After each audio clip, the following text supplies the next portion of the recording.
Bonjour à toutes et à tous. Après avoir traité une multitude de jeux Nintendo et consacré pas moins de 5 épisodes à Mario, l'heure est maintenant venue de rendre hommage à son plus grand concurrent, la mascotte de Sega, Sonic le Hérisson.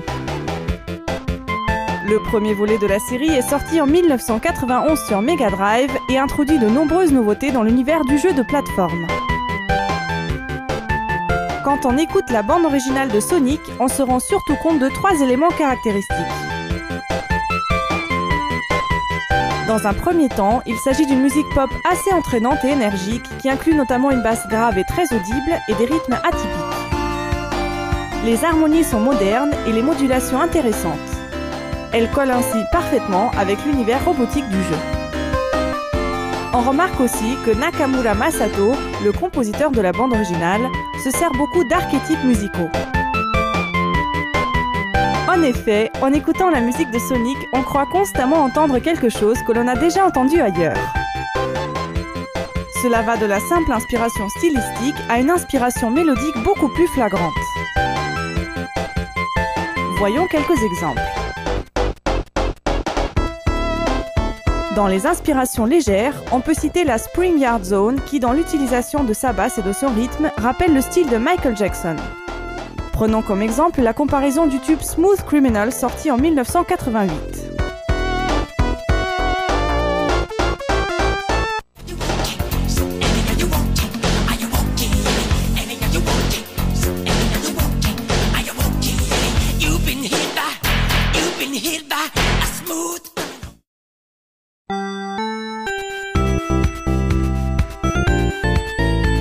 Dans la Starlight Zone, on croit entendre du ABBA. Cela est particulièrement flagrant dans l'introduction de Dancing Queen, une chanson qui date de 1976.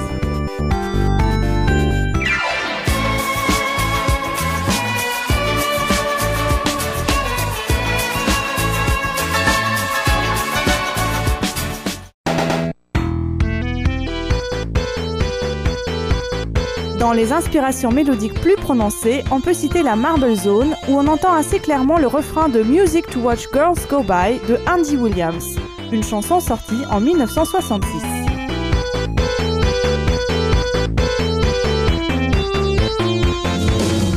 The boys watch the girls while the girls watch the boys who watch the girls go by.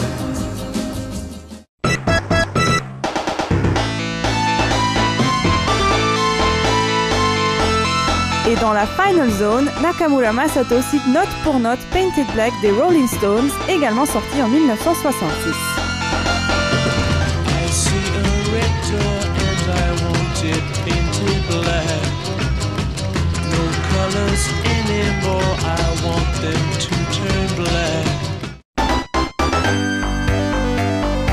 Cette utilisation assez ingénieuse de moyens musicaux a un but très précis.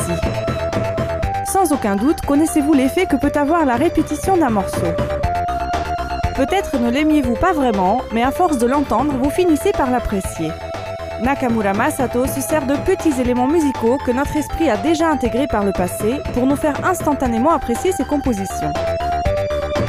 Facile à comprendre et à retenir, cette musique divertit le joueur sans pour autant monopoliser son attention et le déranger dans sa concentration.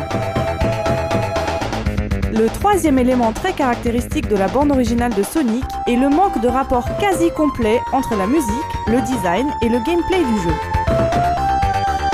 Difficile de trouver un lien direct entre la Green Hill Zone et son accompagnement musical.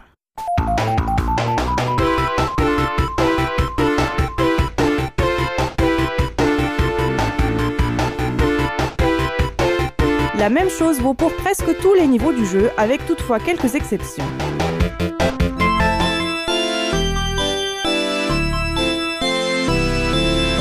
La musique de la Special Zone est une valse lente et très rêveuse, un peu titubante même.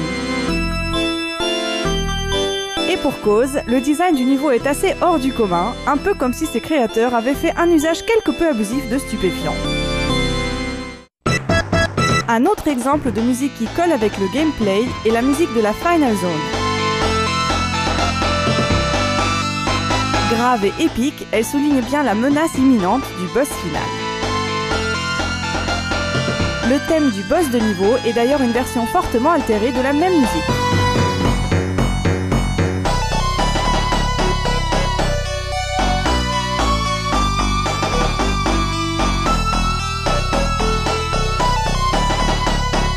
dissonant, irrégulier et répétitif, il est un spécimen typique de musique de boss. Qu'est-ce que l'on retient de la bande originale de Sonic le Hérisson ? Une musique très sympathique, sans grand rapport avec le jeu lui-même.